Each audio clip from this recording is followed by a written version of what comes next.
global ignoramuses, Michael, do they not embarrass themselves by putting this kind of stuff out? Like your rags in your country, like the Washington Post and the New York Times, don't know anything about this country. MSNBC, 200 million Indian Muslims will be disenfranchised. How silly. 200 million Indian Muslims, not one Indian Muslim, not one, will be disenfranchised. Either Americans don't know English, which is a possibility, because I think Americans have great difficulty in the correct use of the English language. But the word disenfranchise communicates a level of lack of intelligence which is absolutely shocking. Now, it's not lack of intelligence. I think it's deliberate. So, Karthik, I want you to begin the debate. Yes. Why do you think this is happening? Well, what if I were to say that all Jews in the United States of America will be disenfranchised? Well, I think Americans would go crazy. Yes. I just want to, Arnab, preface this debate with one warning sign to those who still read Western news reports. This is an informational war launched by the Western media, and I'm afraid we haven't seen the peak of falsehoods and outright lies.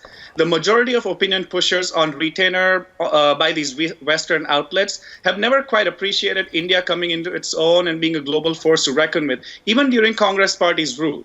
Now, Mr. Modi's ascent to power increased the deprecation multifold, and President Trump recently had a successful visit to India, and his bonhomie with our Prime Minister is palpably visible.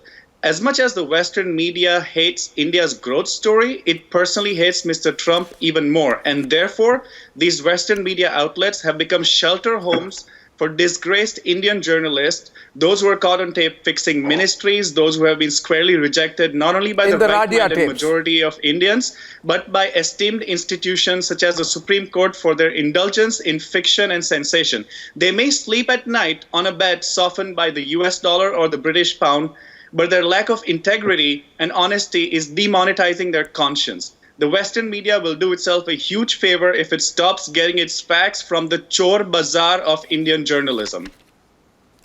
Well, that's a very strong counter. I put the ball in Michael Kugelman's court. I know of a rag called the New York Times. I mean, I haven't seen a greater embarrassment than this publication. This publication says, witnesses said police fired at Muslim crowds and shielded Hindu rioters. Unnamed witnesses. The fact is, Michael, that today a head constable of the Delhi police has been attacked and killed. An official of the Intelligence Bureau has been butchered and stabbed 400 times. And the man responsible for this ghastly act is a leader of a political party who happens to be a Muslim. Do you understand?